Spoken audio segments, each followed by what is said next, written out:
لگتا یہ ہے کہ پاکستان میں جمہوریت بھی ڈیفالٹ کر چکی ہے۔ یہ اسمبلی اس کو کیا کہا جائے گا؟ کوئی آئیڈیل اسمبلی تھی، کوئی بری اسمبلی تھی، اچھی تھی، کیسی تھی یہ؟ دیکھیں یہ ویسی اسمبلی تھی جس طرح کہ اس سے پہلے کی اسمبلی تھی، اور یہ تو کوئی راز نہیں ہے کہ پاکستان میں نہ پارلیمنٹ آزاد ہے، نہ عدلیہ آزاد ہے، نہ میڈیا آزاد ہے، تو یہ ایک نیم جمہوری قسم کی اسمبلی تھی۔ اور اس اسمبلی میں جو آخری دنوں میں جس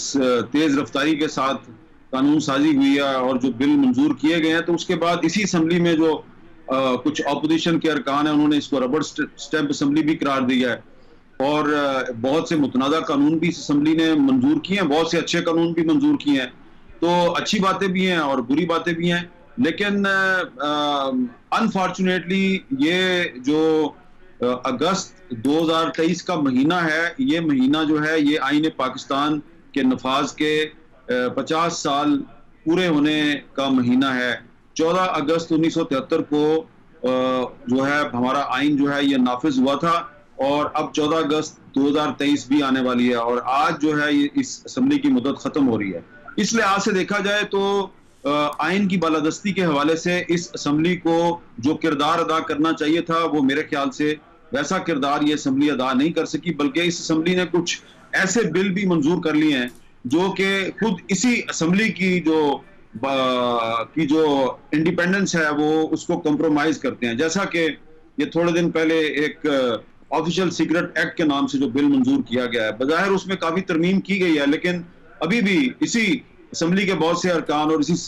اسی پارلیمنٹ کا جو ایوان بالا ہے اس کے بہت سے ارکان یہ کہہ رہے ہیں کہ اس بل میں ابھی بھی ایسی شکیں موجود ہیں جس کے تحت آنے والے وقت میں جو ارکان پارلیمنٹ ہیں ان کو بھی گرفتار کیا جائے گا بغیر کسی مقدمے کے۔ تو میں سمجھتا ہوں کہ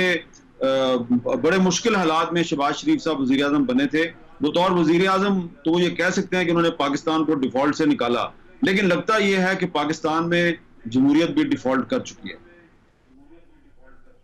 ٹھیک ہے حافظ صاحب، آپ کی طرف آؤں گے، یہ فرمائیے آپ اس اسمبلی کو کیا کہیں گے، کیونکہ آپ کے اپنے لوگ اس کا اسمبلی کے اندر جو کچھ ہوتا رہا اس سے مطمئن تھے۔ کامران مرتضی صاحب سب سے پہلی آواز انہوں نے اٹھائی، انہوں نے کہا ایسا لگتا ہے ربڑ سٹیمپ یہ قومی اسمبلی ہے